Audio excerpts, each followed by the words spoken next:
So I'm getting a misfire in one of my cylinders, so I'm going to be replacing the spark plugs. This is a 1.8 turbo 4-cylinder Audi TT Mk1. First we remove the cover. There are some bolts here that would go in. Mine did not have them. They would go here and here. But you remove those, and now we're going to remove this vacuum reservoir. So there's a bolt here, and then hopefully you guys can see, so there are 2 bolts here that we're going to remove. They look like about 10 millimeters. I'll let you know if it's not. Got the vacuum reservoir out of the way. Now there are 5 bolts that hold these brackets in. They're 5 millimeter Allen key bolts that we're going to remove to get to cylinders 3 and 4. 1 and 2 are already accessible. Well, I removed my spark plugs and they're a little clean now, but there was quite a bit of oil there. So I'm going to go ahead and replace my valve cover gasket while I've got it out. And these came out with the regular 5/8 inch spark plug socket deep well. So I already got the vacuum box and some other stuff removed, so I got to remove this intake air duct. So there's a gear clamp here, bolt here, gear clamp here, and then another gear clamp there that I'm going to remove and then be able to get this pipe out of my way. That intake duct came off. These were 2 13 millimeter bolts. It's got these weird little clamps that kind of, you're going to have to undo it like that. I did notice some oil in mine, which is not a good sign, so I sprayed it with some brake cleaner.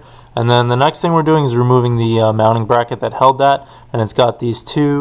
You can see one right there, and there's one. You guys probably can't see that, but they're 6 millimeters. We're going to get rid of this bracket right here. When that's done, we're going to remove some more vacuum lines, and that goes to the throttle body. So hopefully you guys can see. So right here, we're going to get a vice grips and pull on this clamp, slide that out. We're going to remove this bolt.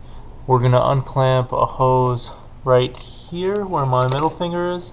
It's another vice grip clamp.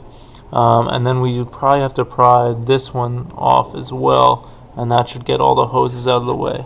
Okay, so you can see I did exactly what I just said. Got 2 hoses off right here, unplugged this hose, and there was another 10 millimeter bolt, and now there's a 10 millimeter grounding wire right here. There's only one of them that we're going to undo. Then there are 2 clips. You can see one pretty well right here that we just got to pry off. There's another one.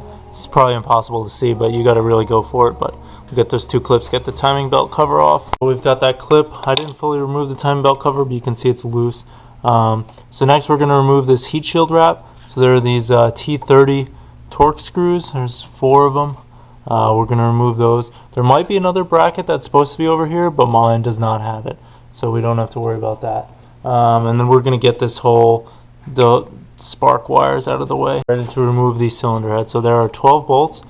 So there are 9 10 millimeters. There's 1, 2, 3, 4, 5, 6, 7, 8, 9, and then there are 3 T30 Torx bolts again right here that are a little harder to reach, and then we should be able to pull it off. There are actually only 11 bolts. One of those Torx bits at the end didn't need to come off, but you can see here's the underside of mine. Pretty dirty. I'm going to clean it off with some brake cleaner. You can see a lot of oil. The old gasket just pops out. I cleaned the surfaces where it mounted, and I cleaned the inside of this a bit. So now I'm getting ready. Before I install the new gaskets, I've got some high temp red RTV. So I'm going to apply a couple drops of this to help the new gasket mate. And I'm going to apply it, so a drop at all 4 corners, and then it's probably going to be really hard to see, but there's down here, there's a little divot. So we're going to apply some drops at either end of the divot there as well. Basically anywhere there's kind of like a change in contour is where we're going to apply the RTV, and we're going to place the new gasket on top and then start installing in the reverse order. So I'm going to put in my new spark plugs. So I have these double platinum NGK PFR6Qs, 4 of them.